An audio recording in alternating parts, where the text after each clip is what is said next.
I'm thrilled to bring you 15 minutes of knowledge.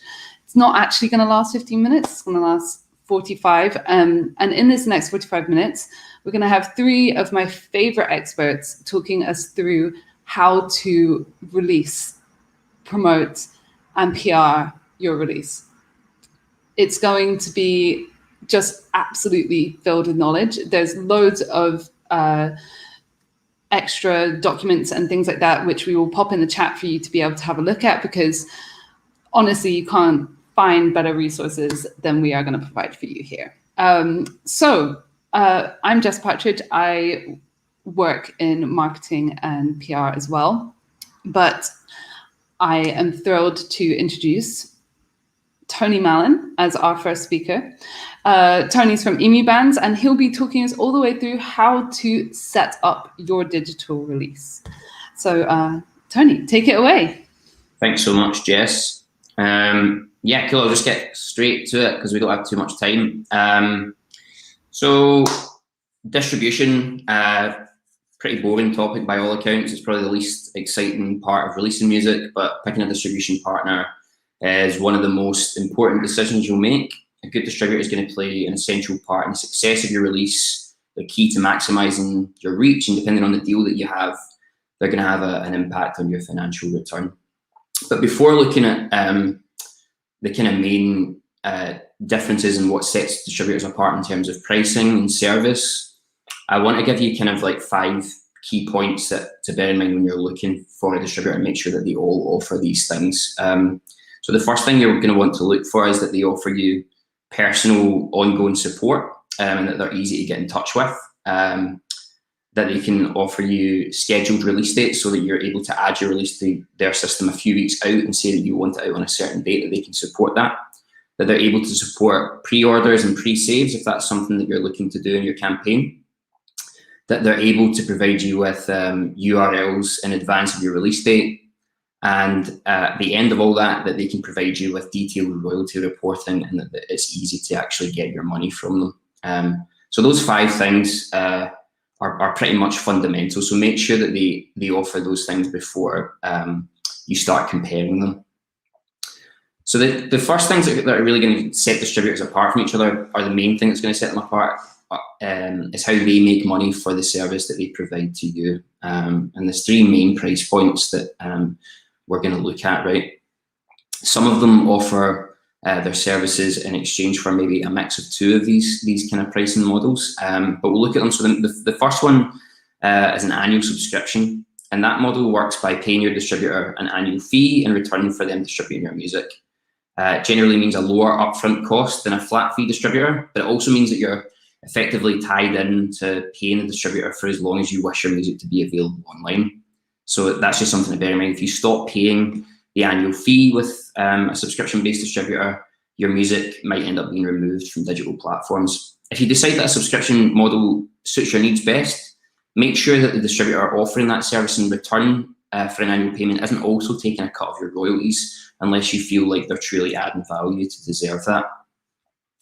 So I spoke about royalties there, and the second one, I would say a really, really common one, is a royalty share or revenue share based deal, and that usually involves the distributor charging a no upfront cost or a really low upfront cost from you to them, but they make their money as you earn, so they take a percentage of your income.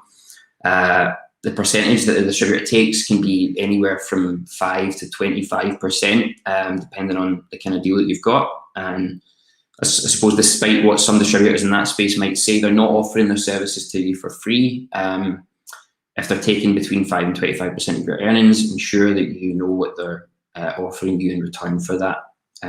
Another thing to bear in mind with that is that if you have a track that gets added to some playlists or does particularly well, the amount that you end up paying through a revenue share can end up being a lot more than you pay an annual fee-based distributor or a flat fee-based distributor as well. The third one is the flat fee model, and that's exactly what it sounds like. You pay a one-time fee per release, and they'll distribute your release in return.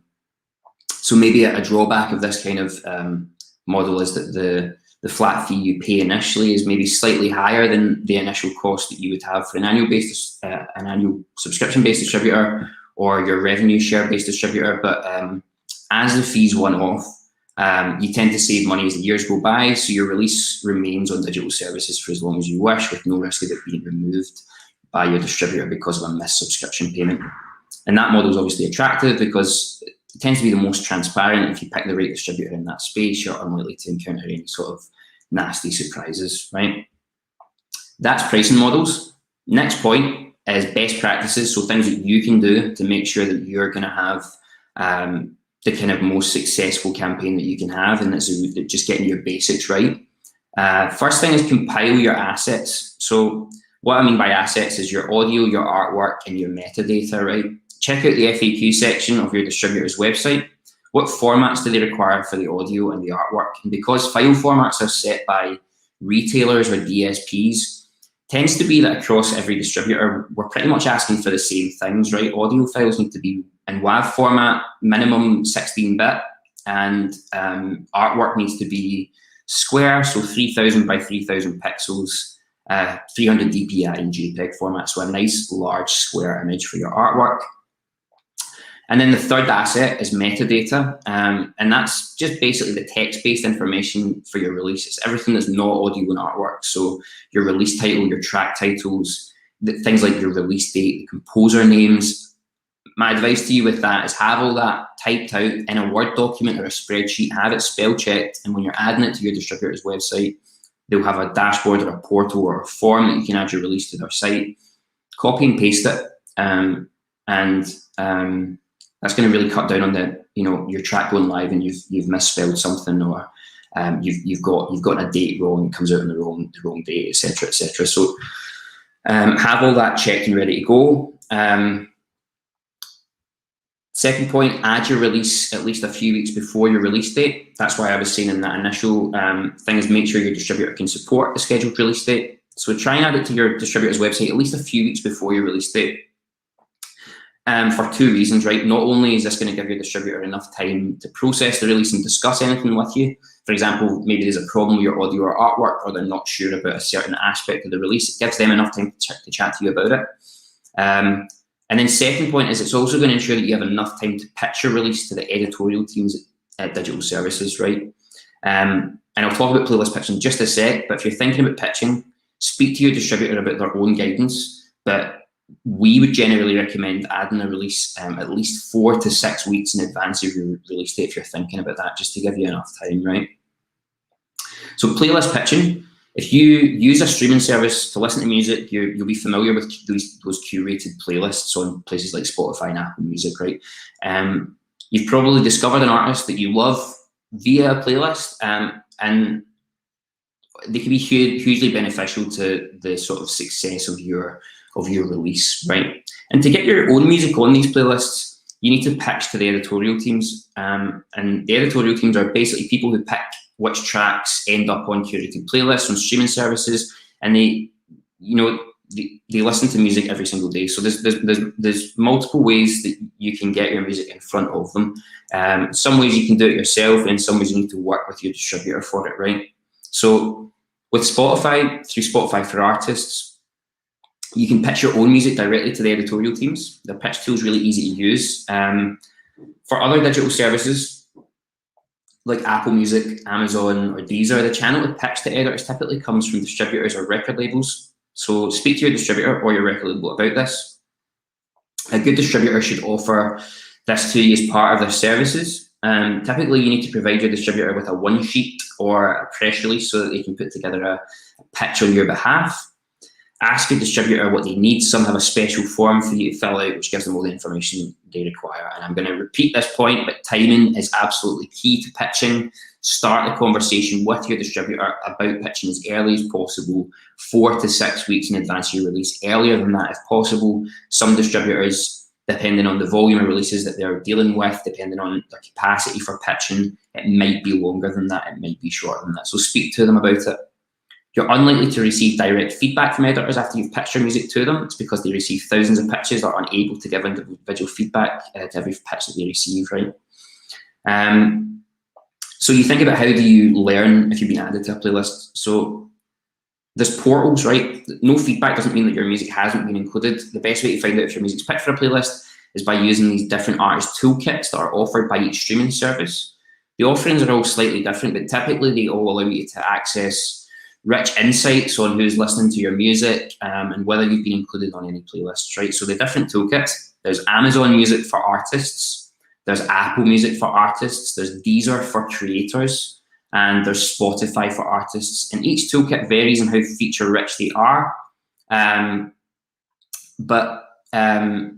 Generally they will all offer a kind of an idea of how your music is being discovered on that service. And they'll also allow you to customize certain aspects of how the profile looks, like adding an image or a bio to it. Spotify for artists is probably the best of the lot. So you can edit your biography and upload a gallery of images, as well as pitch your music directly to editors via the inbuilt playlist pitching tool. To get instant access to Spotify for artists, my recommendation would be to work with a distributor who is on Spotify's preferred provider list, and you can go onto Spotify for Artists website and they have a directory of their kind of preferred providers. So I'd recommend checking that out before you pick a partner. I spoke a little bit about pre-saves at the very start. So there's pre-saves and pre-orders. And I guess why are they important, right? You've uploaded your release, you've pitched the release to editors. There's a few weeks left before your release date. You want to start talking about your release on social media, creating some conversation before it's out. A good way of doing this is by utilizing a pre-save or pre-order campaign. Pre-orders are purchase-based, so they work on download services. And a pre-save works like a pre-order, but it's for streaming services.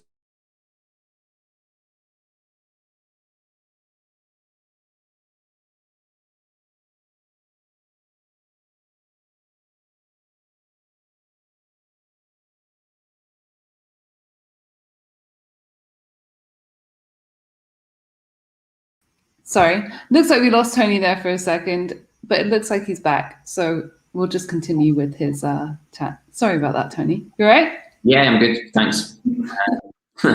Sorry, right, I think I was talking about pre-saves and pre-orders, right? So pre-orders are good if you're trying to hit the official chart. So if you think you're going to get a large volume of download sales, pre-orders you can run for 4 weeks up to the time it comes out. Pre-saves, they're useful for driving engagement and getting followers onto your Spotify page or your any other streaming platform, right? It can be, so followers are really important to sort of positively affect algorithms on streaming services, which drive personalized playlists. Some pre-save providers also allow you to collect fan data like email addresses. So again, speak to a distributor about that and see if they're able to offer it for you. They'll have different functionality themselves. You know, you can use things like Smart URL, presave.io, or Feature FM. So yeah, I would just recommend starting that discussion with them and see what they're able to offer you. Post-release, when the release is out, it's starting to earn money. Hopefully it does get added to some playlists. Hopefully everyone's loving it. Depending on the distributor you choose, you should expect to see the first royalty reports, which are relevant to your release, around 4 to 6 weeks after the month of your release date. Royalties are not reported in real time, and it can take a few months for services to report. Sales are streaming royalties to distributors. And the royalties your distributor is going to pay to you are for the master recording, right? So if the reason I'm mentioning that is that if you write your own songs and own the copyright to them, i.e. you've not assigned the rights to a publisher, then you should also register your songs with PRS for Music to ensure that you're receiving any relevant publishing royalties that are generated from the sale or streaming your music too.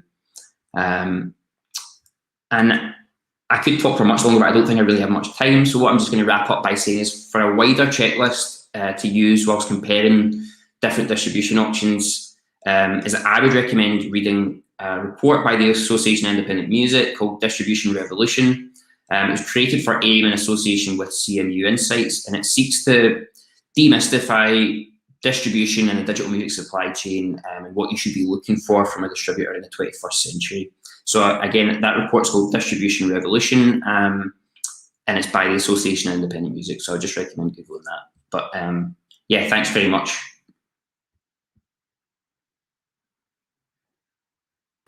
Thanks so much, Tony. That was really great.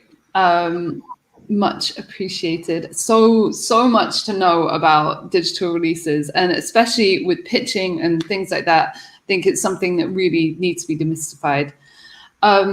So without further ado, we have one of my favorite PRs joining us for a 15 minutes of knowledge on how to do PR.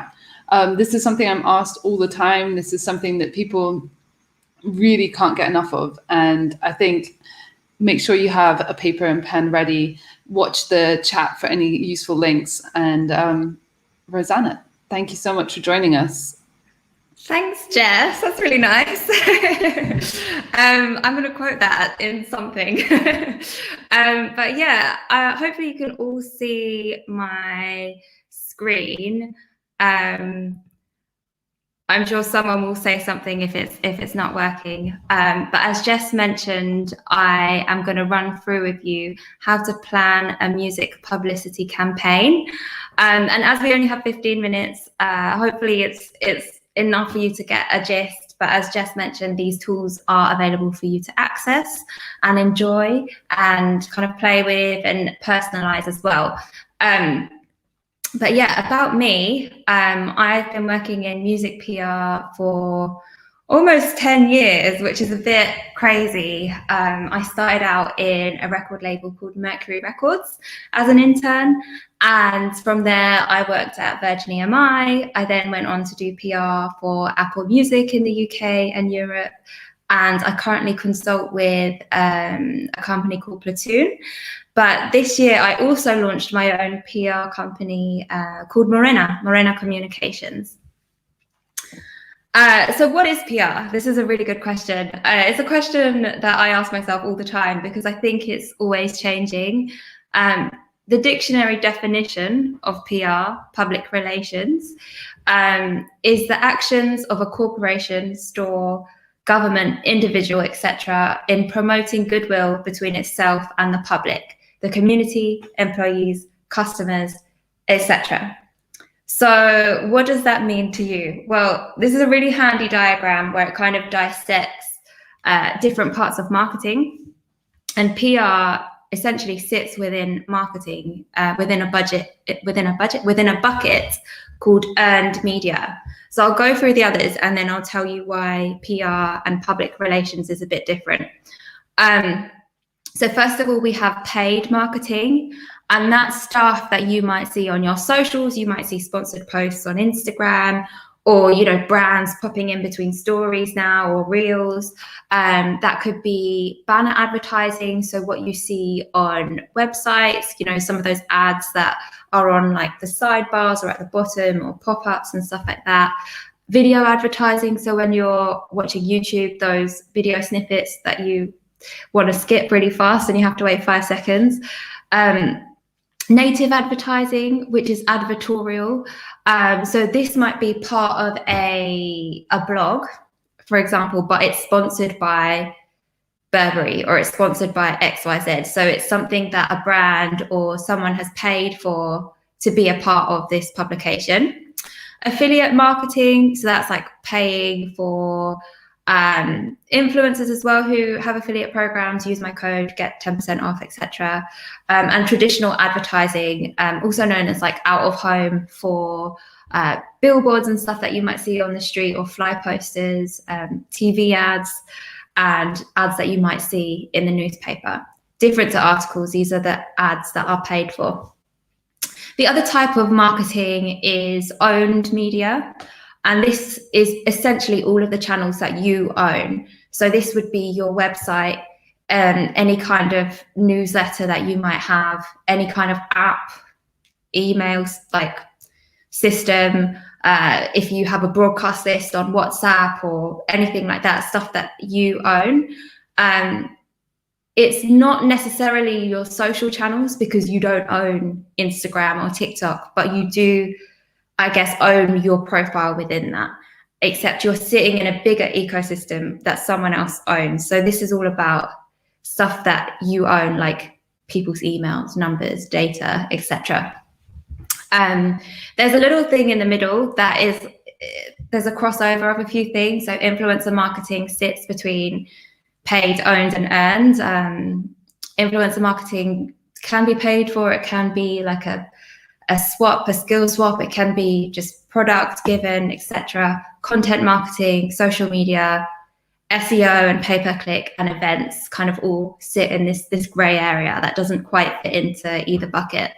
And then earned media, which is PR, is that testimonial side. It's that buy-in, it's the advocacy, it's people's opinions, it's stuff that you can't buy. It's really difficult. I would say it's the hardest part of marketing because you can't quantify it. You know, the best that you can say is kind of compare it to, okay, well, if I was paying for an advert in this place, it would be X. But you can't quantify sentiment, and PR sits in this area, essentially. So here's some examples of PR. So this is some of the stuff that I do with Morena and the artists that we have, and this is stuff that we've kind of covered this year. So in the top left, there's the cover of a magazine. So this is quite an obvious one, but your PR campaign or your publicist or yourself, if you're doing it yourself, would be gearing up for big looks around big moments. So this is actually a cover from a couple years ago, but it was one of my favorite PR campaigns because it was quite difficult. And so getting this cover meant a lot. Then next we have Collards, this is actually a print feature. So the journalist and the photographer in this case went to the artist's house when we were emerging from lockdown and did an interview and a photo shoot there. And that's in a print magazine. It's not the cover, but it's inside. Next, we have Hunger magazine. We did like an internet guide. So this is a type of feature. And it's something where the artist answered questions via email in order to be featured in this way, in this segment. B. Anderson, Eden, this was featured on Colours and supported quite a lot from Colours. And again, this is kind of like maybe a plug or a news post, but it's not necessarily something B had to action. It's something that I pitched on her behalf. Clash, again, this is like track news when a track comes out. ID's Best New Music, this is their weekly playlist. A lot of publications and outlets have weekly playlists. So you should do some research and check which ones you want to be in, check how often they're updated, etc. And then in the bottom right corner, we've got an EP review for an EP that came out 2 weeks ago, actually, from an artist called Takesha. And you can look for single reviews, etc., where it makes sense for your music.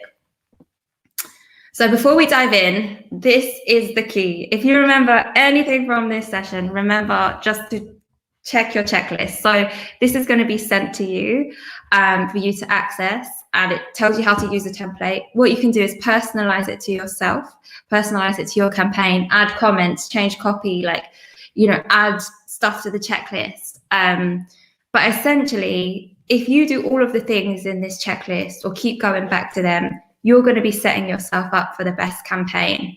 It's not essential by any means, but if you do these things, you're going to be putting yourself in a much better place than if you didn't.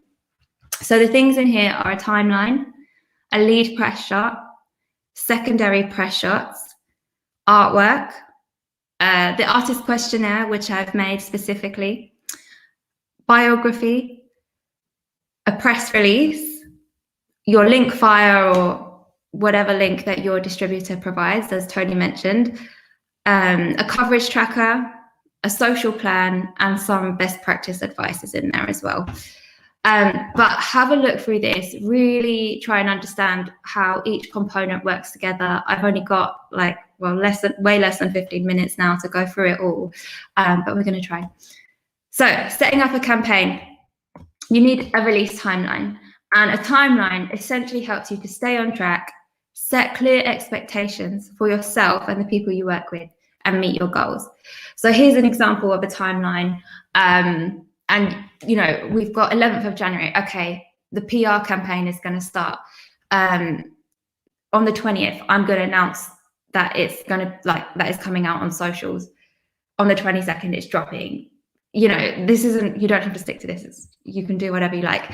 But I would also encourage you to add in here, okay, 5th of January, artwork needs to be delivered from XYZ. 7th of December, I'm doing a photo shoot for this or a video shoot, whatever it is. I think if you make your timeline really robust with different deliverables, it will really help you out and keep you on track. So a biog, how to write a biography. So your biog should essentially let people know why they should care about you and your music. It's your story and what makes you different and sets you apart. So it's always written in the third person. So pretend like someone's writing it about you. It should have a clear narrative with a bit of context. So you can kind of say that your sound is neo soul, for example. And then you can contextualize that with maybe artists you grew up listening to in that genre or some of your influences. And all of your key information should be in one place with this in terms of who you are, what you stand for, and ideally like a little bit about the release as well that's coming up. So the next thing you're going to want is a press release. So a press release essentially is all your info in one place. This is the dictionary definition. It's a statement prepared and distributed to the press by a public relations firm, governmental agency, etc. So this statement is like, it's meant to encompass you. This like page of words is meant to kind of give a flavor of you, your project, who you are, where you've come from, all of this. It's quite a lot of pressure for one document. But there is an example also that I've dropped into that toolkit checklist that you can literally just change artist name to your name, project name to your project name. And it's unbelievably easy to use, and I think it will be super helpful. So tips for writing a press release. It should be always written in the third person, like your biog. It should have a clear narrative with context, like your biog, and it has all the key information in one place. And your biog will contribute to your press release as well. So your biography your whole biog won't be within your press release, but there should be a paragraph. I think I've named it paragraph 3 in the release template, where it's encompassing you, but in a more concise way. So finding your audience. This is where the questionnaire that I mentioned comes in. And I'd say before you start anything with PR, go through this questionnaire and really understand who you are, the foundations of your release, why you're doing it. Try and write some quotes about each track or the track that you're releasing. Try and really get to the bones of what you want from this campaign. And within this as well, have a think about which artists you're similar to or which artists you like their journey and it makes sense that journey could work for you. And what you can do is research. So research which publications the artists that you draw comparisons to have been featured in, right? You can look at the journalists who write these articles as well. Research which journalist listens and write about the music you're pitching. Twitter, every journalist is on Twitter. I promise you, it's journalist heaven, I swear. And a lot of these journalists have their emails in their bios as well. So as you're researching, perhaps make a database of these journalists, say, oh yeah, they covered so-and-so, they might cover me. And then also research opportunities that align with your hobbies, e.g. cooking, painting. So again, in the questionnaire, there's an opportunity for you to look outside of your music. Obviously, your music is the focus, but you might be able to get opportunities like doing a cooking class with someone and talking about your project alongside that. Or you might go and play golf with someone if you play golf, and do an interview on the green. There's loads of opportunities. Maybe it's fitness, maybe it's painting, it could be anything. But think about opportunities outside of your music as well, and that's also what will set you apart. So here's an email template for pitching your music. I'd encourage you to screenshot this if you want to use it. Basically, it's not in the toolkit. So screenshot this now if you'd like to. So it's really simple. What you need to do is have your artist name ideally in the subject line, your project, the name of the outlet and the feature. Try and be as specific as possible. And you say hi. Spell their name correctly. You'd be surprised how many people don't do this, how many copy and paste jobs there are. Really try to spell people's names correctly. Be human. Say you hope this finds them well, or, you know, comment on something that you might have seen they've written about. Be human, be a person. And say, I'd like to share my new track, name of the track or whatever, with a private link to your SoundCloud. So your track should be accessible for them to listen to within, and you hyperlink it within the email. Let them know what date it's coming out. Write a little bit about your track so they have an idea of who you are if you're coming in cold. And ask them if they'd be interested in featuring it in that segment that you're specifically looking to be featured in. Sign off and, you know, hope for the best, really. You can't control what people do. You can't control when this journalist reads it. You can send follow-ups within reasonable timings. You don't want to be annoying, but this is kind of a best practice for sending emails. So I think I'm on the 15-minute mark exactly. So thank you. Yeah, thank you. I'll hand it back to Jess. Thanks so much, Rosanna. I think that there's so many important points. And as I said, you know, this is an area that I've worked in. And I think all of this information about how to pitch correctly is something that artists can really struggle with. So thank you for going over that. I think it was really, really useful. And, you know, with your photos and things like that, I always say, like, the most important things, have great photos, have a few of them, because, oh my God, the amount of times I have to pick who I'm going to feature on a website or something like that. And I'm just giving it to the one that looks best and like fits best on the website or print magazine, whatever I'm making at the time. And I can't tell you how important that is. So yeah, thank you so much for that. That was really, really useful. And I think it plays really nicely into our next guest, who's Ailsa Harper from Aimless Play and, oh God, I've forgotten the second place that she works. She will catch you up. A Modern Way, of course. I got it from the AMW. But this fits really nicely. And I think Rosanna's trio of items where she showed you how your promotion works. Now, Ailsa, you're able to go over kind of like the other side of it. Rosanna's gone over the earned element, and you're kind of able to hit us up with the owned and the other part of it. So if you don't mind taking it away, I think, again, this is a really useful area that just can't hear enough about because things are constantly changing, right? Absolutely. Yeah, hopefully you guys can see my presentation. I can't see the actual screen, so if there's any problems, just shout. My name's Ailsa, so I work for a company called Aimless Play. We're a relatively new company. We only started in January this year, but specifically looking at campaign management for musicians and artists. But I also split my time between this and working for a management company, sort of overseeing day-to-day, called A Modern Way. So we work with a few different artists. I've been in music for the past 6 years, bar a little hiatus where I left and went to a creative marketing sort of agency doing marketing and comms, but I miss music a lot, so I came back very quickly. But I did learn a lot in terms of social media marketing.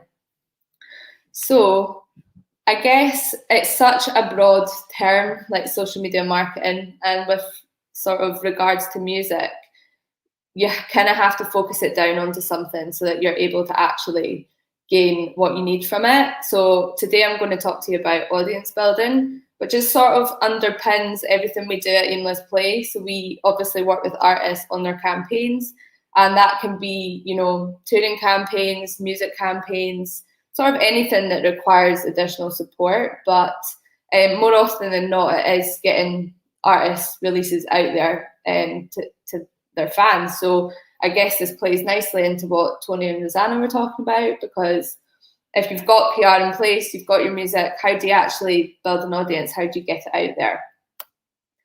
So we sort of have our own recipe for success, I guess, and it's focused on 4 things. So you'll see those: content, engagement, data, and sales. So essentially, when it comes to social media marketing, every artist wants their music to do the talking, but social media platforms don't necessarily allow that to be very easy. If you want sort of, you know, your music to be heard really quickly, you need to put a lot of money behind it, but a lot of artists just don't have the budget to run these massive campaigns. So how can they do it themselves?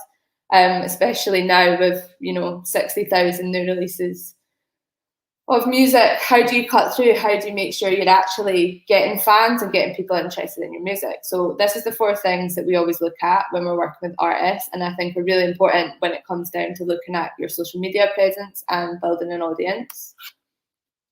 So first up, the most important thing is content. So this is the first point of entry between you and that potential customer or fan.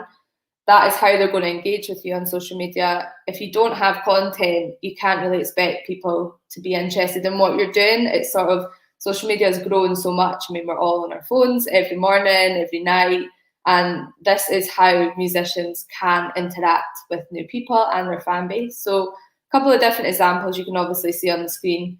A lot that you'll be aware of: music videos, interest videos, Q&A. So that could be like an Instagram live or the Q&A function on Instagram. Covers of other people's songs, writing essays or blogs, so longer form content that would go up on a website. And behind the scenes footage, this is becoming really popular, especially with like YouTube green rooms starting to prioritize any sort of behind the scenes content. Podcasts, so either some artists starting their own podcasts or appearing on other people's podcasts. Mailing list exclusives, so that would be, you know, some artists during lockdown were sending emails sort of every week, updating their fans on what they were up to, giving them an insight into their lives. Tour diaries and photo diaries, so just anything that gives that person an entry point into discovering you as an artist. I just wanted to include some examples here which I think are really good examples of content. So in the top right, you might be familiar with Heights. So they are really good at their Instagram videos on their IGTV. So I think this one is like one of their popular singles, but recovered in like a country sort of style, country music style. It's really funny, really engaging, sort of shows off their fun personality. And yeah, these go down really well on their Instagram. You can see why they're so popular. Then we have Nina Nesbitt, who is done very well on TikTok because she just sort of goes on, she shows her personality. This is one she did a Scottish cover of Olivia Rodrigo's Driver's License, one of the most popular songs. And yeah, the engagement and stuff on TikTok is just, it's blown up. So I think she's a really good example of not just sort of showing her music on there. She does a lot of different stuff, and she's gained a really big following on there actually. On the bottom left, we have a band called Father Son. So the boys are really interested in cooking, and a few years ago decided to do a Cooking with Father Son series where they filmed some content. I think the first video they did was a pulled pork burger using Iron Brew, and shared it with their fans, put the recipe on their website, and then Iron Brew actually picked it up and got in touch with the boys and said how much they liked seeing that they were using their product, and sent them all personalised bottles of Iron Brew, which was pretty cool.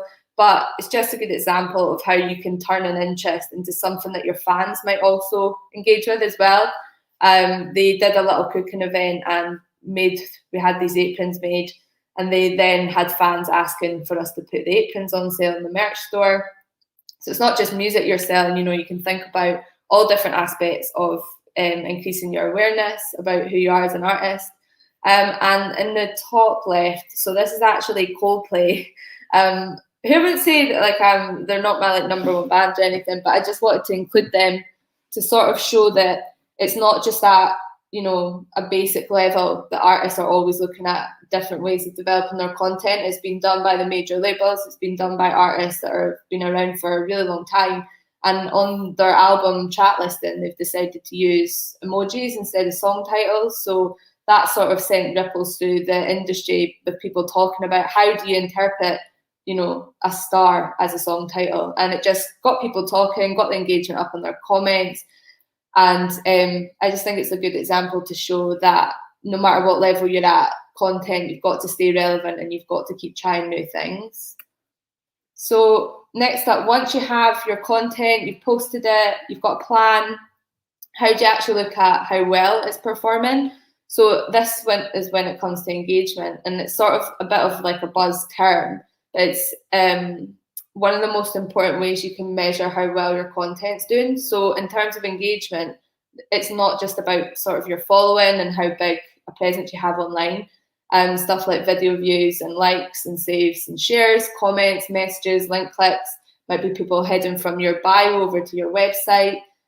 All of this sort of gives you an idea of who your audience is, and it allows you to start building an image of who those audiences are and allowing you to retarget. I know that Rosanna talked about paid advertising. So that's sort of where this becomes really useful, and you can also see what's working, you can see what's not working, and it allows you to develop your social media strategy based on that. And most importantly, it allows you to identify your fan base and your audience, which is the main goal here. So once we've had our engagement, once we've looked at our insights, we can start developing something called a filtered audience. So this is where you start to break down all the people that are engaging with your content or not engaging, and you're able to split them into different audience types. So I'm going to talk you through sort of how we would split them. So first off, you've got a cold audience. That would be someone that has never heard of the artist before. If they have, they don't really care. They don't interact with any of their content or listen to their music in any meaningful way. So they just don't engage, and that's sort of the be-all and end-all of the cold audience. You can see that data because it could be someone that's, you know, if you've come up on their Explore page on Instagram but they haven't engaged at all, that would be an example of someone being in the cold audience. A warm audience will have heard of the artist before and have engaged with some content in some capacity. They're interested in hearing new things but don't actively seek it out, so they're not going onto Spotify and searching the artist's name. They'll buy a ticket to a gig if they don't have anything else on, or maybe their friends are going. So they are somewhat aware of the artist but don't actively engage. And then you've got your hot audience, which have engaged with the artist before, have definitely seen the artist live, maybe gone, you know, and signed up for the mailing list. They engage with all the artists' content that they put up on social media. They maybe screenshot artist tour posters, share the new music from Spotify to WhatsApp to their friends. And that's sort of when your audience is starting to become, your data is way more clear of who these people are, because you can actively see them engaging with your content. And ultimately, the audience that we sort of all want is the red hot super fans. So these are your fans that engage with everything, no matter what you post. They've seen the artist live multiple times and will be first to buy a ticket. So they're probably going to set a reminder on their phone. They're probably going to sign up for the pre-sales. They message artists regularly, so reply to their stories and things. They will buy physical merch. So they'll go on when the artist releases something new and they'll buy it straight away. They might follow the artist on tour, so they might do numerous tour dates, not just the one in their hometown, and they pre-save their music, which Toni touched on earlier about, you know, being able to pre-save sort of shows that these fans are actively engaged. So this is essentially the goal with your content and engagement. This is what you want to get to. You want to build this sort of like a primary audience of these red hot super fans. So once you've had your content, your engagement, and your data, this is going to give you an overall picture of your primary audience. So that's just what I mentioned there. These are your red hot super fans. From engagement, you're able to work out who these are. So they're the first to stream your music, first to buy your music, first to buy the gig ticket, first to buy the merch, and they'll sign up to exclusive fan clubs. So that could be like Patreon or Bandcamp. So essentially everything that you've done prior to this builds to this point, so that if you have a release, once we're in the social media strategy, you've got all your content lined up, you know who you're putting this content out to, and you know that they're going to engage with it, you know they're going to buy your music. And that is the whole focus of the social media marketing strategies, that when you put out new stuff, you know people are going to listen, you know people are going to buy tickets to your gigs. And for us, this is sort of the most important part of the campaign, is that we can build this primary audience and gather the data to be able to say to the artist, this is who your fans are, this is who you should be targeting things at. And ultimately, you don't really want to focus on your cold or warm audience, because if they're not engaged and they've had the opportunity, the chances are they're not going to convert. But if you keep engaging your hot and your red hot super fans, you're going to build that primary audience and be in a really good position when your music does come out, to be able to know what content they like as well, and use their data to target them specifically with ads or even just the content that you put out. I'm aware that I'm flying through this, and I'm sorry if any of it's confusing. There's just so much to cover. But I thought at the end I would sort of focus on, once you have all that, so you've got your engagement, you've got your data, you've got your content, how do you look at, you know, all across all different platforms? So that might be Instagram, Facebook, Twitter, TikTok. How do you prioritize what goes where and when? In terms of the content as well. So we sort of have a rule with all the clients that we work with, that no matter what the social media strategy is, there has to be both personality posts and business posts. And the point of that is that the business posts take care of the sales side. So that's, I've got my music out tomorrow, pre-save my new single coming out on Friday. Here's some new merch, I'm going on tour. So very much that is when you're trying to activate the fan sale. But fans also are very wise to that, and they'll get bored if all you're posting on your platforms, on your social media platforms, is literally buy, buy, buy. And I think especially after the pandemic, fans want to sort of decrease that barrier between you and them. And the best way of doing that is these sort of personality posts, which you see a lot of artists doing really well. So these personality posts are more about getting the fans to get to know you, and insight into the artist's life and storytelling. So like that could be perfect example, you know, cooking with father son, giving the fans an insight into their lives and that they like cooking and that they like to share that. I mean, we see it all the time. You know, you can create the most beautiful post about a tour going on sale or a music video. You put lots of time and effort into it. You put it out. It might not perform that well because it's salesy. Also, the algorithm will recognise when something's salesy, so you're less likely to be seen. But a personality post, because it's not salesy, it's not spammy, it will get seen by the fans who are interacting most with you. And I think that this is sort of a really important part. We've seen it with our artists that, you know, with that music video, it might not perform well, but if one of our artists posts a photo in a hammock on holiday looking out the beautiful sea, the engagement goes through the roof. So fans want to see what you're getting up to. They want to have an insight into your life, and they want to remove the barrier between you and them. And social media and the marketing side is the best way for you to do that, which as soon as you've got that nailed, they will start buying into what you're doing. And that is building your audience. That is, so you've got an audience there ready to go when you have a campaign or you've got something to share. And that's everything. I'm aware that that was a bit of a whistle-stop tour, but I'm always happy to chat at Aimless Play. We've got, you know, lots of time to chat. If you've got any questions, I just put my email on screen. So if you want to get in touch, you can just hit me up here.